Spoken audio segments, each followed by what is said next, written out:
I'm here with John Fullerton, the founder and president of the Capital Institute. It's a new institution designed to explore the relationship between sustainable economics and the financial system. Thanks for joining us, John. Pleasure to be here. So tell me a little bit, what inspired you? What brought your energies to bear to create the Capital Institute? Well, Rob, as you know, I left JP Morgan back in 2001 and began exploring through my own investment activity how to align capital with with social and ecological outcomes. And in that way, I really discovered the ecological crisis in a way that I hadn't appreciated before.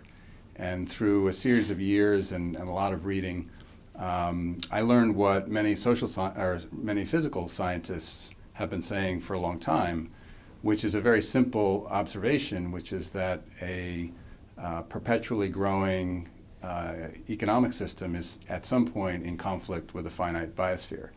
And as I began to think about that observation, it struck me to have extremely profound conclusions for our lives as well as for how finance works. And that really led to the creation of Capital Institute, really to explore the implications of that observation. So you found that your current finance was aligned with an ecology that was headed towards the cliffs. Yeah, I learned that a lot of what we practice in finance, through no ill intent, this is unrelated to the financial crisis and the ethical challenges of the financial system, but that the system itself is designed to propel growth in the economic system with no regard to the physical boundaries of the planet and with little regard to the social criteria or social constraints of human well-being. And so it struck me that a lot of the symptoms that we talk about, climate change being obviously on the top of everyone's agenda, but ecosystem degradation, soil degradation, biodiversity loss, all of these issues are symptoms of an economic system that is essentially bumping into the boundaries of the biosphere. And if you think about finance and even our money system, which is built on a money system that is created through expanding money that has interest associated. So as the money supply grows, the requirement to service money grows at a compound rate. That forces at a systemic level the economy to continue growing, which if the economy is linked to material throughput, eventually creates this conflict with the boundaries of the biosphere. So it's been a very sort of profound realization, and what I've discovered is that there are an increasing amount of people thinking about this question, but it's very much outside the conventional halls of economics and very much new economic thinking.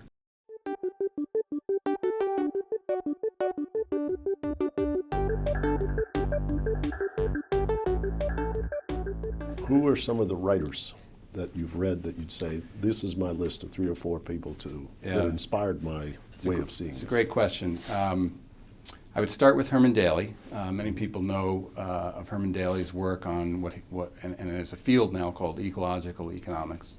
I'd say that's probably the most important piece.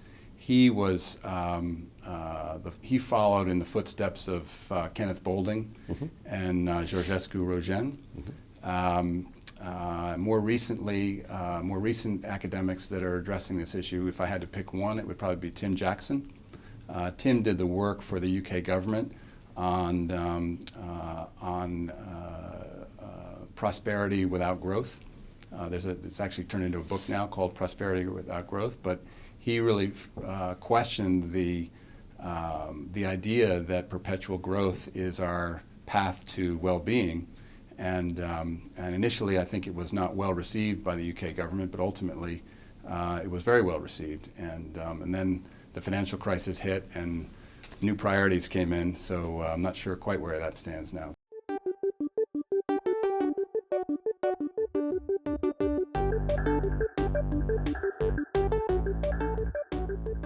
When you look at this question, the exhaustion of resources, or particularly the threats to environment and biosphere, Right.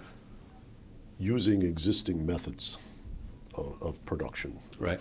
of transforming and creating goods. It seems to me that the advent or the acceleration of growth in the developing countries with large populations, most people point to India, China, Brazil, Indonesia, brings forward in time these contradictions that Absolutely. you're exploring. Yeah, absolutely. It's accelerating at breakneck speed, and of course that introduces a whole nother dimension to this, which is an ethical dimension. If one accepts that there's a finite space within which to operate the economic system, obviously the usage of the biosphere is now slanted heavily toward the north. The United States has an ecological footprint of twice Western Europe, much less the developing world. And so if there is a finite limit, and of course this, another book I'd throw out is the Limits to Growth work that was sponsored by the Club of Rome back initially in the 70s. There's a book called The Limits to Growth, a 30-year update, which was written in the 90s, which essentially validated a lot of the ideas that were originally written in the 70s. So if this is a scientific reality, which from the work I've done and the people I've spoken to and the books I've read, it appears to be that it is, then we have a very tricky allocation challenge because we can no longer rely on growth driving sort of all boats being lifted, tide lifting all boats, but we have a much more complicated equity allocation problem to challenge, and how one does that is obviously a really complicated question. Sure. I mean, you look at, say, China, the average standard of living is a small fraction of that in the United States. Right. And yet after this crisis, even in the papers of the last couple of days, people are saying the Chinese should have their exchange rate appreciate, a depressing influence on their, their system and their economic strategy of export-led growth in order to help the United States get out of a rut. But if you're saying this is not a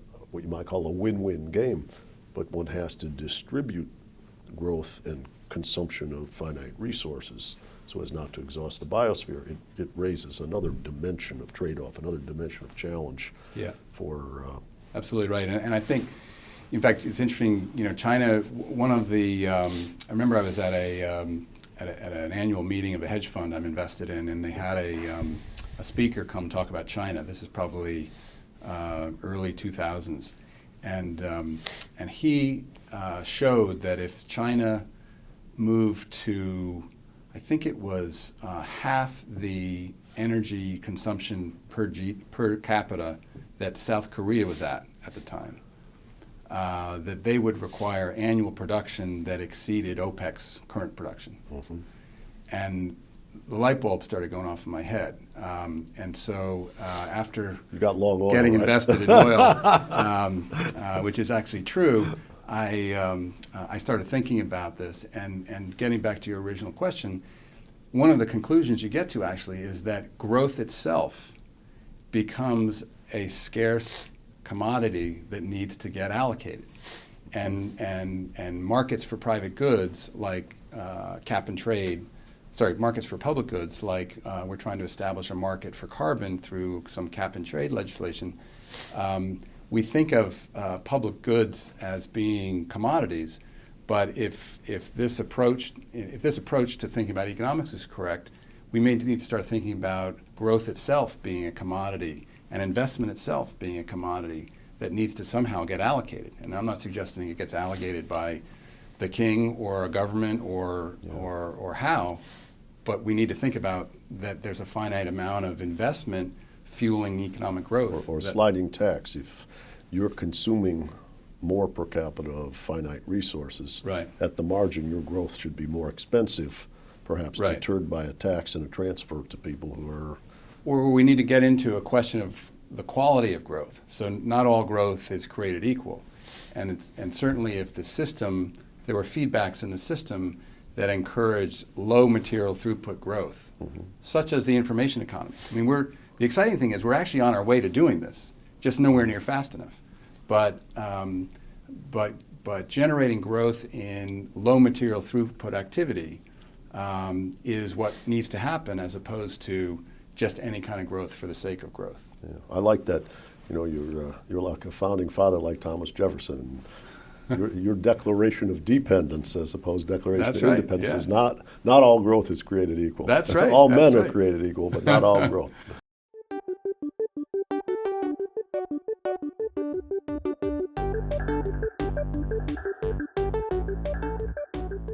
Let's bring this back to the financial system. Okay. You had worked in very intricate parts. I remember when you and I both worked on Wall Street. You were at J.P. Morgan. You worked in very intricate parts of the derivatives world. Right. You were one of the what you might call rescue men of the long-term capital fiasco, representing J.P. Morgan in the That's restructuring right. and unwind.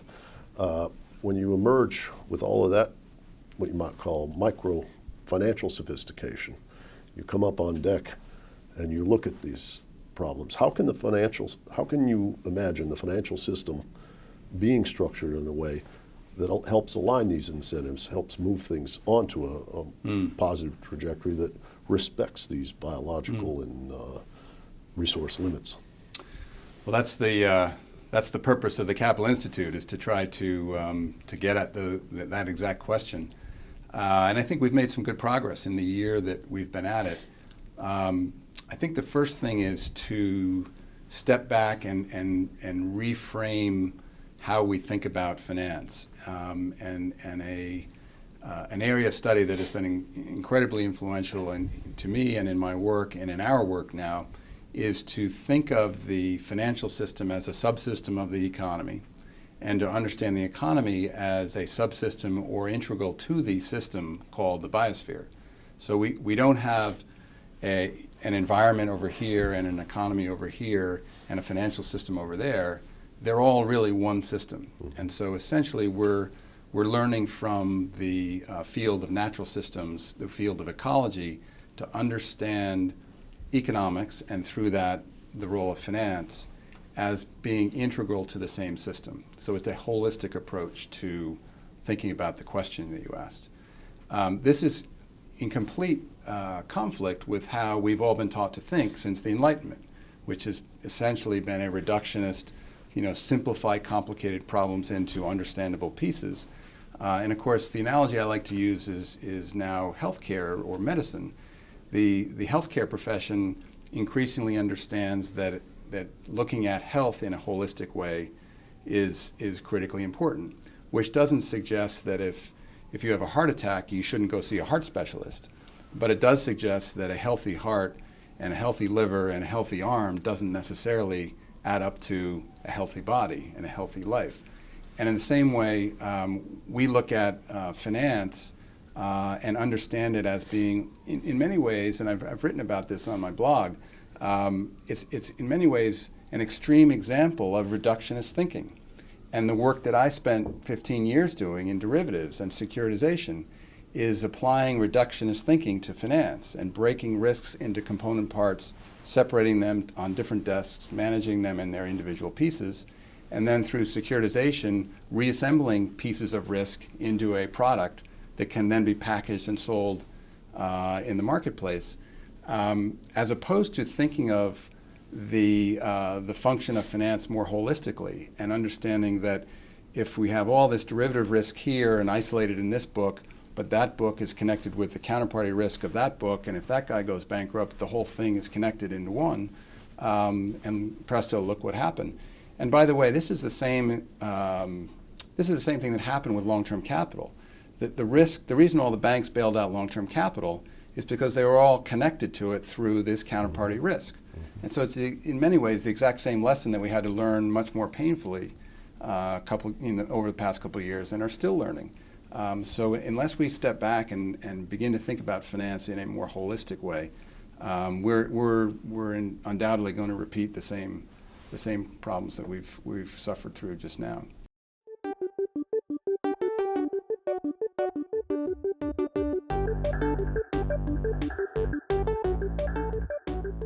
Yeah, it's a bit like the notion that you can move risk off your book doesn't mean it moves to Mars. Right. It's just It's a closed redistributed system. within the system. Yeah. And then lo and behold, when the music stops, Right. we find out where it was concentrated. And that can have network and contagion implications of its own through counterparty Absolutely. transmission. But those effects not only bring down the financial system, but to the extent capital is misallocated. In many ways, I've started to talk about,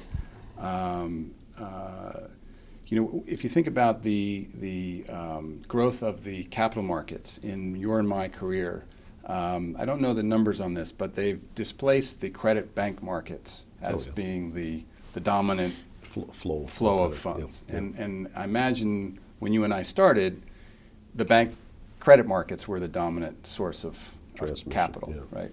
So, and that was driven because of a drive for efficiency. Capital markets are immeasurably more efficient in terms of allocating capital efficiently, quickly, across borders, and at lower cost than the cumbersome bank credit markets. And that's consistent with how economics works. We drive things toward efficiency. Well, one of the insights that I've gleaned from understanding natural science and particularly complexity science is that sustainable systems actually don't optimize for efficiency. They actually are required to balance efficiency with resiliency. Mm-hmm. So we've designed a system to maximize efficiency through, first, the growth of capital markets, second, the growth of derivatives and securitization. And then, lo and behold, we find out that the whole system became brittle and broke. And so I think the answer to, a sustainable financial system is to get back into balance with this efficiency and resiliency, much more in balance, which will have a cost to it. Yeah, some international trade theorists have talked about multi-region production. Right. And the chains of dependency throughout the network and how a small glitch in one place can bring everything down, like a set of dominoes. Yeah. And Barry Lynn, who wrote the book Cornered, has talked about this in much of his recent work. Yeah, if you look at, say, a Walmart business model and their dependency on fossil fuel-based transportation, think of how dependent the global economy, certainly in the United States, but increasingly in many countries, is on accessing goods at Walmart. And so the whole idea of a global supply chain is a efficiency-driven idea, but it isn't particularly resilient. And there's a whole, part of this new economy space that I've been engaged in working with is promoting very aggressively a need to relocalize production, in part for cultural reasons and in part for this resiliency reasons. So I was watching Chris Hedges the other night on television. He was talking about living in New Jersey, and every time he goes to the grocery store, everything comes from Northern California. Exactly. And he just said, well, I hope it keeps on coming. Yeah. Because it's pretty hard in the short run, Well, in the wintertime in New Jersey, to grow farmland. Well, one of my projects, I'm invested in a sustainable organic agriculture business in Virginia. Mm-hmm. So we have a highly energy efficient greenhouse growing organic vegetables, primarily heirloom tomatoes, in Virginia, so that they don't have to be shipped across the country from California. Yeah.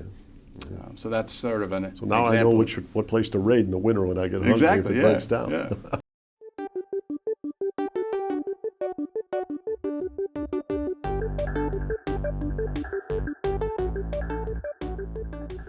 Tommaso Padoa-Schioppa, who recently passed away and was at our first conference, said that he thought that the challenges were threefold. He said you need to be sustainable financially, meaning you don't have crisis and default. You need to be sustainable resource or ecologically, and you also need to be sustainable socially. Mm-hmm. And I think one of the great challenges that we face as we recognize that we've mispriced energy, undervaluing the toxic side effects for the biosphere, and are exhausting other resources. At some level, that wake-up call is a negative productivity shock. Mm-hmm. And in the United States, which has an absolute level of living standard so much higher than other places in the world, as you said, the biosphere may constrain, the distribution of growth may be as or more important than the level of growth. Mm-hmm. But the question of social sustainability when you're compressing living standards, it may be that we don't need to consume as much as we do, and it may actually be ultimately dangerous for society. But moving us from here to there, moving people to accepting and feel good about a life which is a lower standard of consumption or whatever habits they're used to. That's a very formidable political challenge. No doubt. I think part of it is we are in the process as a society of redefining wealth and redefining what well-being means. And Joe Stiglitz, who obviously works very closely with INET, is now at the leading edge of work on alternative metrics for GDP. And so I think, and this, by the way, this work's been going on for 20 years. People thinking about alternatives to GDP as a measurement of our well-being. So part of it is simply understanding where well-being comes from, and it's not. I don't mean this to sound such like a cliche, but it's not the amount of dollars in your bank account. It's not the amount of toys in the backyard. And unfortunately, the financial system and people working in finance, relative to the rest of the real world, tend to be more focused on material well-being as a source of their personal well-being than the broad population, which is why they end up being good at finance. So it's a self-fulfilling prophecy. The more powerful the financial system is, therefore, the more the economic system is geared toward material wealth generation. And yet, that's not really what most people live for. So I can't articulate in a short conversation how this is going to come out, but I can tell you that I'm involved with lots and lots of people who would reject the notion that our well-being is linked to material well-being beyond a certain point. Certainly, and the research shows this, up to a certain level, income and material goods and having a shelter and having food and whatnot is essential to our happiness and well-being. But there's plenty of research that shows, and you and I probably know plenty of people with more resources than they need who actually aren't happy and aren't. Wilkinson Pickett's book, The Spirit Level, which we actually I thought that was the first conference. I thought that panel discussion was the best panel in the entire conference. Well, that's good. I'm glad we got an awful lot of positive commentary about Branko Milanovic, Jamie Galbraith, and Kate Pickett's presentation. And her point was essentially when you get above the material threshold of, say, Portugal, anything beyond that didn't correlate with satisfaction, but the distribution of income and wealth very negatively, as the more skewed it was, the more negative. And was in my standard PowerPoint, I have the exact chart you're referring to, which shows that that there's an inverse correlation between wealth gap and well-being by country. And we also saw from their book and from Kate's presentation that a cross-sectional study of the 50 United States shows a very similar result. I'm sure that's right. So I'm sure that's right. I think these tensions about material well-being and the presumption, the kind of implicit faith that more is better, really drawn into question by their evidence, and that's which is good news. Thank God, because that means that we can actually shift to a different set of priorities and actually achieve more well-being without being dependent on this never-ending cycle of grow, grow, grow. And in fact, it has implications for corporate strategy. Like there are lots of public companies that are no longer growing, so they are sort of mature businesses. And the way our Wall Street-driven financial system treats them is either figure out how to grow or sell yourself and be done with it. Or do stock buybacks. Well, if you do stock, I mean, that's actually a more useful use of your cash flow than trying to grow something that can't grow, or selling yourself to some big company who can then just lay off all the workers because they have their own sales force. There's a role for maturing companies in an economy that doesn't require them to generate ever greater and greater resources or require more and more resource throughput. And yet they can still provide a service to the society and jobs for people I actually just met literally yesterday with a group that's looking to raise a fund to deploy just around that strategy, which happens to link directly in with this notion of what many people are now calling a steady state economy, which is a dynamic economy, but in aggregate, not needing to grow perpetually forever.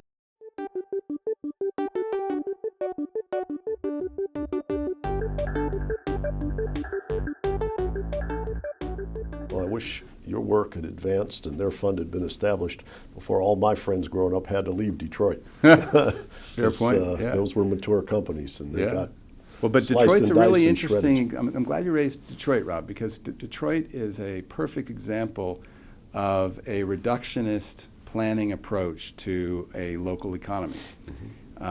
Jane Jacobs is an author that I'm sure you're familiar with. Sure. Detroit, in a sense, did it all wrong. They focused their entire local economy on one industry, Right. And when that industry ran into trouble, the whole thing local came service down. businesses and We're all so-called dependent on it, non-traded right. goods that were local all went down with Exactly. it because they starved with the big beast. Yeah. Contrast that with how a natural ecosystem is organized, with immense diversity locally, so that it all sort of works in a coherent ecosystem. And Jane Jacobs talks about import replacement as a strategy to build resilient local economies. These are some of the ideas that I think we need to figure out how to get the financial system to fuel, as opposed to the financial system fueling short-term speculative trading type ideas that inherently are adding no real wealth creation to society, and in many ways serve as an externality to a system that's got really important business to take care of. Yeah, somebody said to me recently, a third of our Ivy League graduates are going into the repackaging business. Right. Still?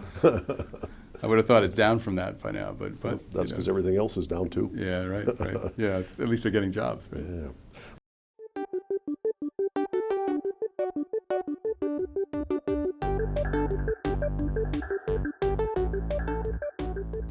So, John, you see the world on a trajectory that seems unsustainable and unhealthy. And for old guys like you and me, we might make it to the finish line. But the younger people are the ones that will inherit this off-course spaceship called planet Earth. What advice would you give to young people? How can they join you? How can they help define that healthy trajectory that we all want to be on? How can they invest themselves? What kind of things should they study? These are great questions. I actually am very hopeful, because the young people I talk to about this totally get it. They are not trapped in the paradigm of growth forever, material well-being as a source to our happiness, and they're incredibly tuned into the ecological crisis in a way that our generation simply is not. And I think it's affecting our kids' generation very profoundly, and not always in a good way. I just heard the other day something like 10% of kids in college suffer from all kinds of psychological despair, and so I think the culture that we've created is affecting our kids, and yet at the same time, I think they are in many ways light years ahead of us old folks in terms of, at a very intuitive level, gut instinct level, understanding this. And so when I go and speak with college students and graduate students, they look at me like, duh. They don't look at me like I'm here with some radical new idea. They look at me like, duh.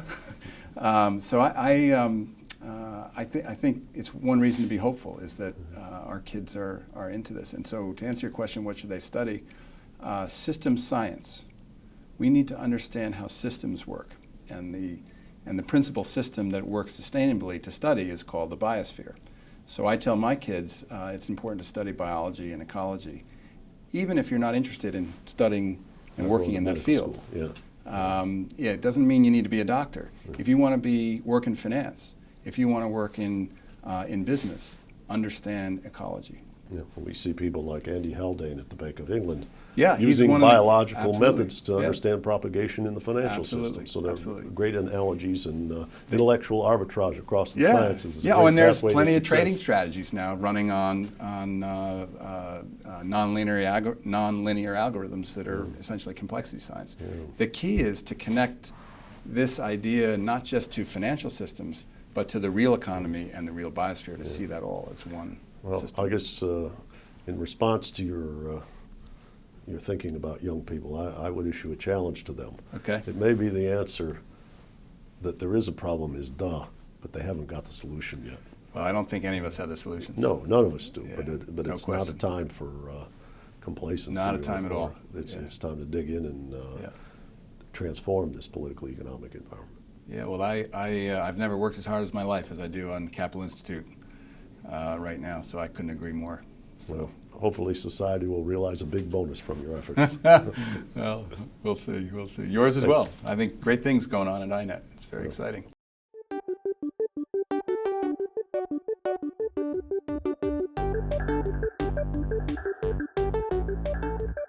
Last thought I have is kind of a challenge question for Okay. you, which is I like challenges. you and I talk about this vision that recognizes the ecological limits. And we talk as though, how would I say, it's a very different vision than the trajectory society's been on. Right. At the same time, most people are telling you Washington's broken. Right. And there's a lot of resistance to the kind of change that you envision would make us all better off. How are we going to get from here to there? What's the political economy of the transition to a sustainable economy? Well, you're the expert at this, Rob. So that's why you're on my That's board. why I'm asking you.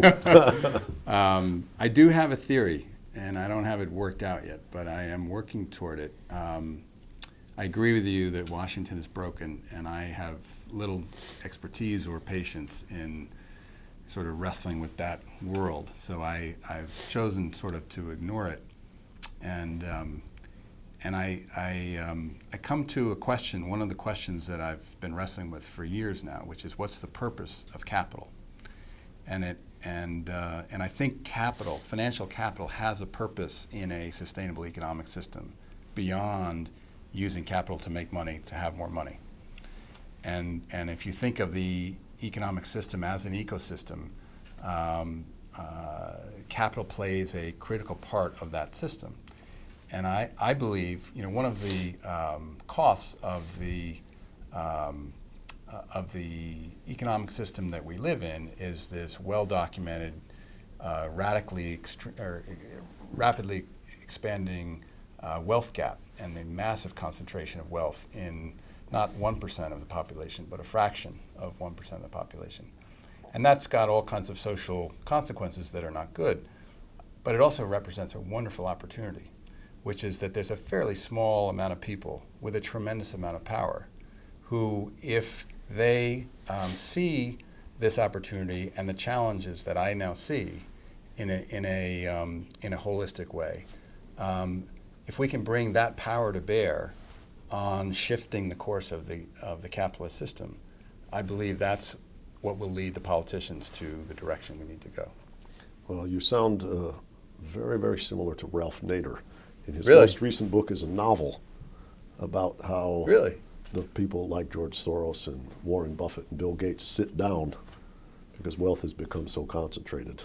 Interesting. And they impose a healthy rationality Yeah. onto a dysfunctional society.